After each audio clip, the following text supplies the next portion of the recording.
నమస్తే, welcome to speed news.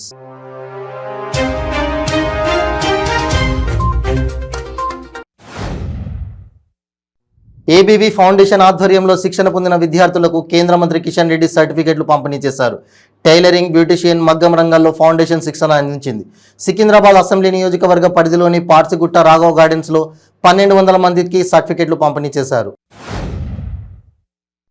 Yadadri Bhuvanagiri జిల్లా Choutuppal municipal కేంద్రంలో అక్రమ కట్టడాలపై మున్సిపల్ అధికారులు కొరడా జలిపిస్తున్నారు. అనుమతులు లేకుండా నిర్మించిన బహుళ అంతస్తులను కూల్చివేశారు. కేంద్ర మంత్రి ప్రహ్లాద్ సింగ్ పటేల్ విజయవాడలో పర్యటించారు. స్వయంగా వాల్ రైటింగ్ ని నిర్వహించారు. ఆర్టిస్టు సహకారం లేకుండా వాల్ రైటింగ్ నిర్వహించారు. క్షణంలో లోటస్ సింబల్ వేసి అందరినీ ఆకట్టుకున్నారు. సంస్థాన్ నారాయణపురం మండలం వ్యాప్తంగా రాత్రి కురిసిన అకాల వర్షానికి వడగండ్లు, ఈదురుగాలులతో వర్షం పడడంతో పంటలు పూర్తిగా నాశనమయ్యాయి. పెద్ద పెద్ద భారీ వృక్షాలు ఈదురుగాలులకు రోడ్లపై పడడంతో రాకపోకలకు ఆటంకంగా మారింది.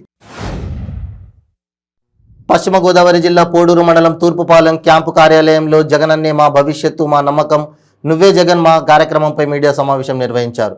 ఈ కార్యక్రమంలో మాజీ మంత్రి ఆచంట శాసనసభ్యులు చెరుకువాడ శ్రీ రంగనాథరాజు మాట్లాడుతూ నియోజకవర్గంలో 58 గ్రామాల్లో 146 రోజులు పర్యటించి 65,000 కుటుంబాలను సందర్శించడం జరిగిందని తెలిపారు. అనంతపురం జిల్లాలో ప్రసిద్ధ పుణ్యక్షేత్రం పెన్నా హోబలం శ్రీ లక్ష్మీ నరసింహస్వామి రథం మరమ్మతులు చేస్తుండగా ఒక్కసారిగా కుప్పకూలిపోయింది.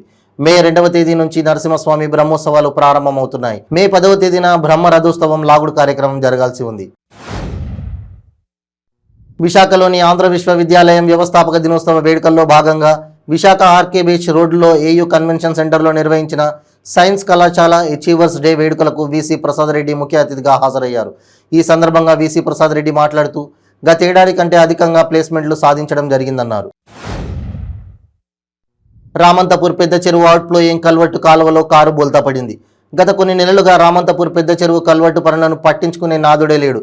ఈ మధ్యన కాంట్రాక్టర్లు పనులు శాంక్షన్ అయిన నత్తనడకన పనులు చేస్తూ అధికారులు జాప్యం చేస్తున్నారని స్థానికులు ఆరోపిస్తున్నారు. ఏలూరు 3 టౌన్ పోలీస్ స్టేషన్ పరిధిలో అంతర జిల్లా దొంగలను పోలీసులు అరెస్ట్ చేశారు. సత్రంపాడు మేఘన అపార్ట్మెంటులో 25 కాసుల బంగారు ఆభరణాలు, 1 కేజీ వెండి వస్తువులను దొంగతనం చేసిన ఆవుల కిరణ్ కుమార్, భూక్య నాగరాజు నాయక్ అనే యువకులను అరెస్ట్ చేశామని ఏలూరు ఇన్ఛార్జ్ డీఎస్పీ పైడేశ్వరరావు తెలిపారు. ఖమ్మం జిల్లాలో కల్లూరులో 3.40 కోట్లతో నూతనంగా నిర్మించిన మినీ స్టేడియంను రాష్ట్ర ఎక్సైజ్ క్రీడా శాఖ మంత్రి శ్రీనివాస్ గౌడ్ ప్రారంభించారు. స్టేడియంలో మంత్రి శ్రీనివాస్ గౌడ్ సెటిల్ ఆడి ఔత్సాకిలను, క్రీడాకారులను ఉత్సాహపరిచారు. ఈ కార్యక్రమంలో ఎంపీ నామా నాగేశ్వరరావు, బండి పార్థసారథి రెడ్డి, వద్దిరాజు రవిచంద్ర, ఎమ్మెల్యే సండ్ర వెంకట వీరయ్య తదితరులు పాల్గొన్నారు. పార్టీ మార్పుపై ఎమ్మెల్యే రాజాసింగ్ క్లారిటీ ఇచ్చారు. టీడీపీలోకి వెళ్తానన్న వార్తల్లో వాస్తవం లేదని, నాలాంటి వారిని ఎవరు ఏ పార్టీలోకి ఆహ్వానించరని ఆయన కుడ్డబద్దలగొట్టారు.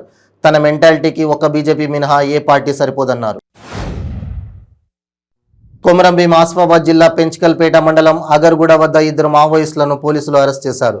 పెంచికల్పేట మండలం జిల్లెడ గ్రామానికి చెందిన కోట ఆనందరావు, నల్గొండ జిల్లా మునుగోడుకు చెందిన చెన్నగొని గణేష్లను అరెస్ట్ చేశారు. రాష్ట్రంలో కురుస్తున్న అకాల వర్షాలు, వడగళ్ల వాన కారణంగా పంటలు నష్టపోయిన రైతులకు తెలంగాణ ప్రభుత్వం నష్టపరిహారం చెల్లించి ఆదుకోవాలని వైఎస్ఆర్టీపీ అధ్యక్షురాలు వైఎస్ షర్మిల డిమాండ్ చేశారు. జనగామ జిల్లాలో షర్మిల పర్యటించారు.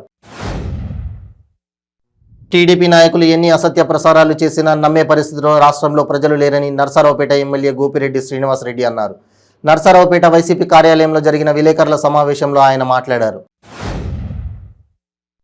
సూపర్ స్టార్ రజనీకాంత్ చేసిన వ్యాఖ్యలకు మంత్రి రోజా కౌంటర్ ఇచ్చారు. రజనీకాంత్కు తెలుగు రాష్ట్రం రాజకీయాలపై అవగాహన లేదని చురకలంటించారు. మంత్రి రోజా మీడియాతో మాట్లాడుతూ రజనీకాంత్ వ్యాఖ్యలతో ఎన్టీఆర్ ఆత్మ కూడా బాధపడుతుందన్నారు. రజనీకాంత్తో చంద్రబాబు అబద్ధాలు చెప్పించారని అన్నారు.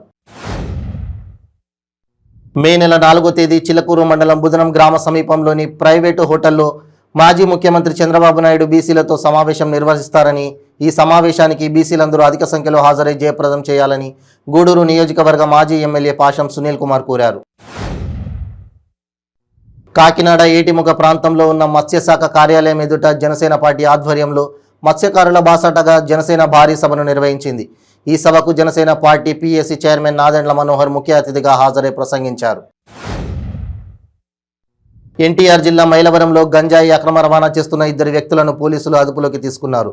వారి వద్ద నుండి 22 కేజీల గంజాయిని స్వాధీనం చేసుకున్నట్లు రూరల్ డీసీపీ అజిత వేజెండ్ల వెల్లడించారు.